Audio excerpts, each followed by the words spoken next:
Hi guys, எல்லாருமே எப்படி இருக்கீங்க? நான் ரொம்ப நல்லா இருக்கேன். இன்றைக்கி நம்ம பார்க்க போகிற ஒரு சூப்பரான ஸ்டோரி.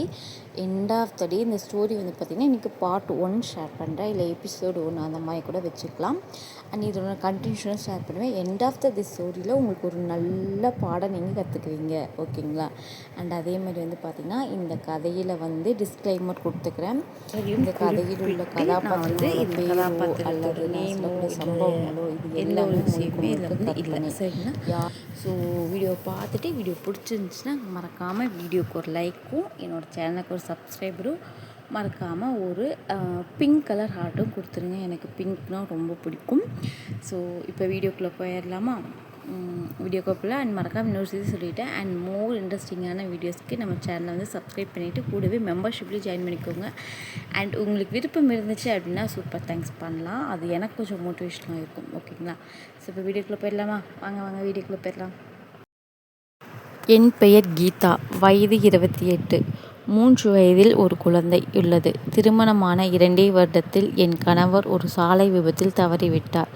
இப்போது நான் என் அம்மா வீட்டில் இருக்கிறேன். அங்கு மரியாதை சற்று குறைவுதான். எனக்கு வேறு வழியில்லை. எனக்கு ஓர் அண்ணன் இருக்கிறான். 6 மாதத்துக்கு முன்புதான் அவனுக்கு திருமணம் நடந்தது. அவன் பெட்ரூமுக்கு வெளியே சற்று ஓரத்தில் தான் நானும் என் மகனும் படுத்துக்கொள்வோம். நாங்கள் படுத்துக்கொள்ளும் நேராக ஆப்போசிட் சைட் கிச்சனுக்கு வெளியே என் அப்பாவும் என் அம்மாவும் படுத்துக்கொள்வார்கள். எங்கள் வீடு சிறியது என்பதனால் இந்த நிலை. அவர்கள் இருவரும் நெருக்கமாக இருப்பதை பார்க்கும் போதெல்லாம் எனக்குள் ஓர் உணர்வு, என் உடல் உணர்ச்சி ஏற்படுகிறது. என் மார்பகம் பெரிதாகிறது. என் பெண் உறுப்பு ஈரமாகிறது. என் உடல் சற்று சூடாகிறது. அவ்வப்போது என் விரல் எனக்கு உதவுகிறது. என் அண்ணியின் அண்ணனுக்கும் இன்னும் திருமணமாகவில்லை. அவருக்கு வயது ஒரு 35 இருக்கும். அவ்வப்போது தன் தங்கை, அதாவது என் அண்ணியை பார்க்க எங்கள் வீட்டிற்கு வருவார். அப்படி ஒரு முறை அவர் வந்த நேரத்தில் என் வீட்டில் யாரும் இல்லை. நான் தனிமையில் இருந்தேன். அப்போது நான் சில சுகங்களை என் உடம்புக்கும் கொடுத்து கொண்டிருந்தேன். என் கண்ணாடி முன் நின்று நானே என் மார்பங்களை கசக்கினேன். என் பின்னுறுப்பில் விரல் போட்டு கண்ணாடியில் எனக்கு நானே முத்தம் கொடுத்திருந்தேன். அவரை பார்த்தவுடன் என் ஆடைகளை சரி செய்து கொண்டு, வாங்க வீட்டில் எல்லோரும் வெளியில் போயிட்டாங்க என்றேன். பின்பு அவர் என்னை பார்த்து, நான் அதனை பார்த்தேன், நீ என்ன செய்து கொண்டிருந்தாய் என்று. எனக்கு அப்போது ஒன்று புரிந்தது. நீயும் என்னை போல்தான் இருக்கிறாய் என்று உணர்ந்தேன். குடும்ப சூழ்நிலையின் காரணங்களால் நான் திருமணம் வேண்டாம் என முடிவெடுத்து வாழ்ந்து வருகிறேன். உனக்கு சம்மதம் என்றால் சொல், நீயும் நானும் சேர்ந்து நம் உடல் தேவைகளை தீர்த்து கொள்ளலாம் என்று அவர் சற்றும் யோசிக்காமல் சொல்லிவிட்டார். எனக்கு அதனை கேட்டவுடன் சற்று அதிர்ந்து போனது.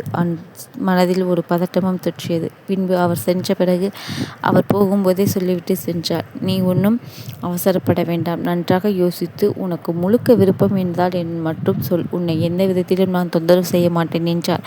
பின்பு நான் நன்றாக யோசித்தேன். என் மனதில் பல கேள்விகள் இருந்தன. எல்லா கேள்விகளுக்கும் பதிலளித்துவிட்டு நானே என்னை சமாதானப்படுத்தி கொண்டு அதற்கு சம்மதித்தேன்.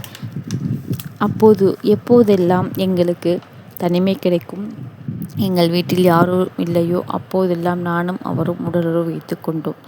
நீண்ட நாட்களுக்கு பிறகு கணவனை இழந்த கிட்டத்தட்ட 5 வருடங்கள் தனிமையில் இருந்து அதற்கு பின்பு உடலுறவு பண்ணும்போது எனக்குள் ஏற்பட்ட உணர்வை என்னால் வார்த்தைகளால் விவரிக்க முடியாது. நன்றாக பற்றி கொண்டிருந்த இருப்பை தண்ணீர் ஊற்றினால் எப்படி அணையுமோ அதுபோல் அந்த மாதிரியான ஒரு உணர்வு எனக்கு இருந்தது.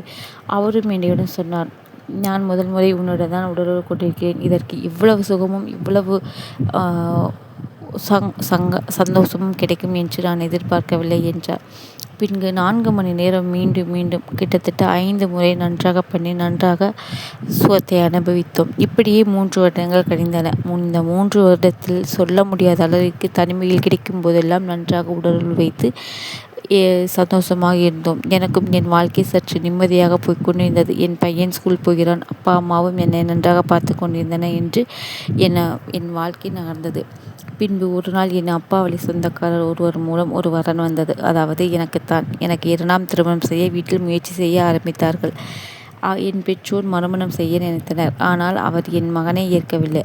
வந்த வரனோ என் மகனை வேண்டாம் என சொல்லிக்கொண்டு என்னை மட்டும் ஏற்றுக்கொள்ளுமாறு ஒரு வரன் வந்திருந்தது. அது எனக்கு சற்றும் பொறுக்கவில்லை. ஆனால் என் அப்பா அம்மா சொன்னார்கள், நாங்கள் பையனை பார்த்துக்கொள்கிறோம், நீ திருமணம் செய்து நன்றாக வாழ் என்றனர். இதனை பற்றி என் துணையிடம் நான் உடலுறவு வைத்து கொண்டிருந்தேன் அல்லவா, என் அண்ணியின் அண்ணன் அவரிடம் பேச வேண்டும் என்று நினைத்தேன். பேசிய பின்பு என்ன நடந்தது, அவர் அதற்கு என்ன சொன்னார் என்பதை அடுத்த தொடர் எபிசோடில் பார்க்கலாம். ஓகே, ஸோ இந்த வீடியோ பிடிச்சிருந்துச்சி, வீடியோக்கு லைக் கொடுங்க, மறக்காம சேனல் சப்ஸ்கிரைப் பண்ணிக்கோங்க. கூடவே இருக்க பெல் ஐக்கனை கிளிக் பண்ணிட்டீங்கன்னா நான் எப்போ வீடியோ சூப்பராக நோட்டிஃபிகேஷன் வரும். அண்ட் மறக்காமல் பர்சனல் கொஸ்டின்ஸ்க்கு எதுக்காவது ஆன்சர் வேணும்னு நினச்சிங்கன்னா மெம்பர்ஷிப்பில் ஜாயின் பண்ணிக்கோங்க. அண்ட் இந்த கதையோட தொடர்ச்சியை நான் நெக்ஸ்ட் நான் ஷேர் பண்ணுறேன். ஓகேங்களா, உங்களுக்கு வேறு ஏதாவது டாப்பிக்கில் இந்த டாப்பிக்கில் எனக்கு வீடியோ வேணும்னு நினச்சிங்கன்னா மறக்காமல் கமெண்ட்டில் வந்து சொல்லுங்கள். நெக்ஸ்ட்டாக ஷேர் பண்ணுறேன்.